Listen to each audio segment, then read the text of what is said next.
Si ASEC Jerome Buenviaje po, Assistant Secretary for Curriculum and Teaching ng DepEd. Good morning po, ASEC. Magandang umaga, Ted, at sa lahat ng inyong mga tagapakinig. Opo, salamat na marami. ASEC, ano ho ba ngayon ang status nito pong pagpapatupad ng DepEd Order 31 ni former Secretary Briones tungkol po sa implementasyon ng Comprehensive Sexuality Education? Ongoing ang implementation dito, Ted, dahil nga ito ay nakalabas na existing policy, no? Patuloy itong ginagamit sa mga paaralan ng maingat at ayon sa prinsipyo na nakapaloob dito. Ayun. So, ibig sabihin po, tuloy-tuloy lang po ito. Yes. Nagsimula ng 2018, di ba? Tapos nagtuloy-tuloy ito kahit na may pandemya at meron din mga trainings na ginawa sa mga teachers natin. Kaya nung lumabas ang mga issue na ito ay hindi naman natin siya pwedeng i-interrupt, no, until merong final na decision ang DepEd o ang otoridad. Okay, sige po. So, the fact na ito po'y tuloy-tuloy lamang, sa ngayon po, wala pang pagbabago dito po sa pagpapatupad nito. Meaning, di ho ba ito'y pinakalat sa iba't ibang mga subjects and then sa iba't iba rin pong aspeto. Okay, go ahead po, sir, please. Oo. Yung CSE kasi integration ito sa iba't ibang learning areas, no, katulad ng lalo na ngayon doon sa bagong curriculum sa Makabansa, sa GMRC, hanggang sa senior high school ito. Sa senior high school ito ay pinag-uusapan sa personal development na subject ng ating mga senior high school. So, lahat ng mga topics na ito ay age appropriate at culturally responsive ayon sa framework nito. At ito ay nakapaloob o integrated sa bawat lesson ng ating mga estudyante sa mga nabanggit na asignatura. Opo, yung pong issue na sa K-12 na ito pong naturang CSE ay pinatutupad doon po sa mga murang edad pa, o meaning kinder hanggang sa grade sa edad po na under 10 years old. Yeah. Gusto kong linawin ito, Ted, na yung implementation na sa key stage 1 na tinatawag sa kindergarten hanggang grade 3, ang coverage ng comprehensive sexuality education ng DepEd ay mga importanteng foundational knowledge, no? Dahil bago tayo mag-introduce sa taon na sa age 10 ng ating mga grade 4 grade 5 students, importante na maintindihan nila yung mga foundational knowledge. At doon sa kindergarten hanggang grade 3, maliwanag yan sa ating curriculum na ito ay mga foundational knowledge, hindi ito pa yung actual na sexuality education na naririnig natin doon sa mga ilang nagbibigay ng impormasyon. So kumbaga po, when you say basic po lamang ASEC, pwede ho ba kaming para lang ho malinaw kasi alam niyo di ba kasi ngayon Diyos ko po kung ano-ano ang kumakalat na impormasyon, di po ba? Opo. Ano po itong basic na sinasabi po ninyo? Bago ako magbigay ng example, gusto ko rin linawin na meron ding mga CSE o Comprehensive Sexuality Education ang ibang bansa at marami ang naikukumpara yung ating CSE. So yung mga nagko-quote, ang ginagamit nila ay yung mga CSE ng ibang bansa na hindi naman siyempre culturally responsive sa atin. Yung ginagamit na CSE ng DepEd, bago pa man nagkaroon ng CSE, nagkaroon ng tinatawag na curriculum mapping at hinanap lamang natin yung mga dati nang pinag-aaralan ng mga bata na akma doon sa paano bubuuin ang kaalaman para pagdating ng tamang edad nila sa pag-uusap ng sexuality education ay na-build up yung knowledge. So halimbawa, sa kindergarten, sa component ng human body and human development, ito ang verbatim actual na nakasulat sa curriculum. Identify the body parts and their functions. Practice ways of caring for and protecting one's body. So ito ang pinag-aaralan sa kindergarten. Pagdating naman sa healthy relationships, ang sinasabi na ipapaliwanag na ang ugnayan ng sarili sa kapwa ay nakatutulong sa paglinang ng mga kasanayan sa pakikipagkapwa. So makikita natin, ito ay mga introductory lessons na kakailanganin para pagdating ng tamang edad nila, no, doon sa adolescent period, meron na sila mga foundational knowledge. Mhm. So iyan yung mga sample lang, marami pwede, no? Sapat Opo, na. opo, opo. Sige po. So, para po sa mga nakikinig sa atin, basically po, yung pong mga binabanggit na mga pag-aaral para nga po sa kaalaman ng mga kabataan sa comprehensive sexuality education ay kumbaga, ikinalat yan sa mga asignatura na music, arts, PE, and health, araling panlipunan, edukasyon sa pagpapakatao, science, and personal development. Ano po? Asik, ano? Okay. Yes, yes. Opo. Yes, yes. Opo, opo. So, sa ngayon po kasi na may kontrobersya sa panukalang ito ni Senator Ontiveros, ang sinasabi po ng iba na kontra doon sa Senate bill at maging dito sa inyong pinatutupad na baka daw po nila idulog ito sa hukuman para ipahinto itong implementasyon ng DepEd Order 31 na ito. Kung yun po ang mangyayari at pahihinto ito, ano kaya po ang posibleng ibunga nito para po sa ating mga estudyante? Oo. Napag-usapan namin yan, Ted, sa Executive Committee ng DepEd at tinignan natin yung pros and cons ng mga bagay.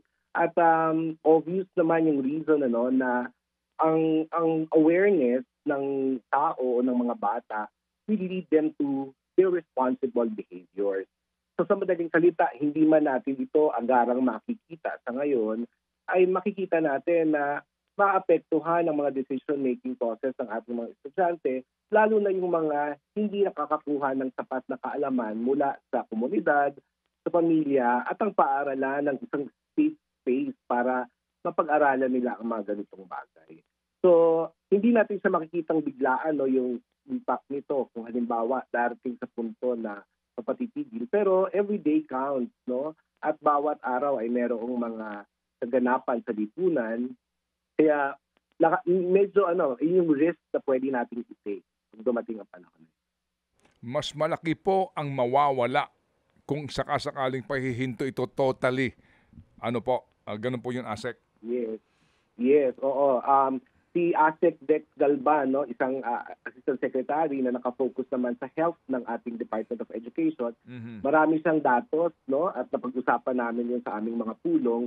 Marami siyang mga datos na nagpapakita na ano yung magiging impact nito kung sakaling wala yung pag-aaral, formal na pag-aaral ng mga aralin na ito sa ating mga paaralan. Okay. Nagpalabas po ng pahayag mismo si Secretary Angara na bukas naman ang DepEd na magkaroon pa ng improvement dito nga sa department order na ito. Doon ho ba sa inyo pong pagpupulong na pag-usapan na ba ito? Paano pa po ang gagawin nyo to improve ito pong pagpapatupad ng CSE na ito? Oo. Dahil ang CSE ay isang curriculum, Ted, ang curriculum naman ay napaka-flexible. Lahat ng curriculum ay pwedeng magbago. During the curriculum implementation, kumakalap na tayo, hindi pa pinag-uusapan ng mga bagay na ito, ay may mga kinakalap ng datos para patuloy itong ma-improve kasi pagkatapos ng implementation sa prinsipyo ng curriculum development ay kailangan talagang evaluate ang curriculum para higit itong mapaganda. So kahit wala yung issue na ito, ay meron ng hakbang na ginagawa ang DepEd. Maganda lang siguro dahil nabigyan ng higit na emphasis yung mga usapin at kino-consider ito ng kagawaran at patuloy namin itong pinag-uusapan. So hopefully, kung ano man ang magiging development, merong mga paglilinaw o pagbibigay ng emphasis doon sa mga implementasyon na ito para sa mga susunod na taon. Okay. Sir, ito lang po. Balikan ko lang itong department order. Nakaligtaan ko lang ito itanong po earlier na sa aming panayam, sa isa po sa mga proponent nito pong project Dalisay na ito nila, ang sinasabi nila, kapag tinignan mo yan, Ted, yung DepEd order na iyan, meron niyang footnote. At doon daw sa footnote na iyon, sinasabi nga na inihahango itong mga pagpapatupad nito doon sa mga sa mga kagawian sa abroad. Mm. Opo, kumbaga yung nga po European model for American model na kung saan nga daw pati nga yung usapin ng masturbation binabanggit na po dito sa murang edad na 0 to 4 years old. Can you just clarify that please? Oo, magandang naitanong ito, Ted, kasi dito nagkakaroon ng parang misinformation on the matter. Pagka tayo ay gumagawa ng polisiya o ng isang pag-aaral, tayo naman ay malayang mag-refer sa mga pag-aaral o mag-benchmark sa international studies. Kaya nga pagka nilagay natin ito as references, pinagbabatayan lamang natin ito sa ilang bahagi pero hindi totally. So halimbawa, yung mga binabanggit na 0 to 4 years old at yung mga pag-engage sa mga stimulating activities physically, hindi ito kailanman na isama sa CSP ng DepEd. Ang gusto nating sabihin na bilang pagbibinaw ay ginamit natin siyang reference pero hindi ibig sabihin na lahat ng nakalagay doon ang siya ring nakalagay na eksakto sa CSP ng Department of Education.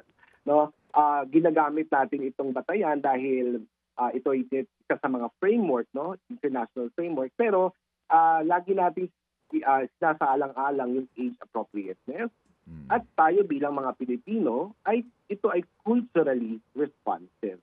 At kahit po titignan natin ang curriculum, lahat ng nilalaman ng curriculum, makikita natin na walang mga ganong usapin na nakasama doon sa ating existing PSP. Mukhang napaghahalo kasi yung issue na yung pinopropose na bill at yung existing. At rest assured, personally, nakita ko yung buong content ng curriculum at walang ganong mga bagay. Opo. Klaro po iyon. O sige po, tunghayan ko po itong ito pong sinasabi po dito sa pagpupulong po ng EDCOM, DepEd po ito, tsaka ang ating mga mambabatas. Ito po sa Oversight Committee nga para po sa implementing rules ng Anti-Bullying Act. May sinasabi po dito na panahon na para amyendahan ang implementing rules nito para po mas maging matagumpay ang pagpapatupad po ng naturang batas kasi nga hindi maitatanggi, sir, na mukhang sa halip na kumaunti ang incidents po ng bullying, mas dumadami po sa mga paaralan. Oo. Pag tinignan natin yung proposal for the amendment of the IRR, maganda ang sinasabi nito. Actually, ito ay isa siguro sa mga wish list ng ating mga paaralan. Ang nabibilang kasi doon sa gustong amyendahan ay paigtingin ang role ng Child Protection Committee. At dahil sa kasalukuyan, meron tayong lack of personnel and resources. So ano yung mga resources na nawala sa atin sa kasalukuyan nating konteksto? Sa mga paaralan ngayon, wala tayong tinatawag, though sa ibang private school, alam ko meron ito, yung tinatawag na discipline officers, na siya yung pinaka-focal person na mag-deal ng mga bagay na ito. Sa general public school system natin kasi ay walang ganong item na gagawa ng function na ito. Tapos, alam din natin sa bansa, napaka-scarce ng ating guidance counselor. Ayon sa aking personal na kaalaman, around 6,000 lang ang ating mga licensed guidance counselors. At hindi ito sapat sa dami ng ating mga estudyante. Kaya sa IRR, ipinanunukala na mag-create ng item for counselor associate sa bawat paaralan. Kaya maganda ito, wini-welcome natin ang mga ganitong pagbabago. Opo, sa bawat paaralan, pribado man po ang pampubliko, ASEC? Hindi lang natin nakikita yung sa private school, but for the DepEd school, ito yung ipinapanukala. Opo. Kung sakasakali ho ba, sir, kakayanin ba ho ng DepEd budget yon para po sa ganong item kung sakasakali? Hindi lang ako, pero napag-usapan na namin sa EXICOM yung mga items na ilalagay. So sa tingin ko ay meron ng sapat na budget para dito. Opo. Yung pong mekanismo sa ilalim po ng RA 10627, hindi ho ba may committee yan sa bawat paaralan? Yun ho ang sinasabi din pong concern na para hindi ito gumagana na kapag po may Yeah. nagre-report nga ng insidente po ng bullying, hindi po siya gumagana kasi nga napakaraming miyembro nito. Oo. Oo, at saka hindi siguro nagiging malinaw. Sa teorya, no, Ted, Mm. tinatawag itong team approaches, no, into solving school problems. So yung composition niya, importante na masiyasat kung yung bawat miyembro ng komite ay merong sapat na kaalaman, no, na mag-a-address ng problema. At katulad ng nabanggit ko kanina, wala kasi doon yung item ng discipline officer at saka counselors. Mhm. Kaya kahit na may existing tayong Child Protection Committee, hindi nagiging ganoon kabisa dahil kailangan natin, no, ng mga profesional na maalam na tumulong sa mga usapin. Opo, kasi nga daw po sobrang dami, mas mahirap mag-convene at saka yung aksyon mas yung desisyon ho mas matagal. So dito po ngayon sa Yes. binabanggit na pag-reforma sa IRR, kasama na po ito, ASEC? Yeah, yun ang aking nabasa, no? At ito ang pagkaintindi ko rin sa panupala.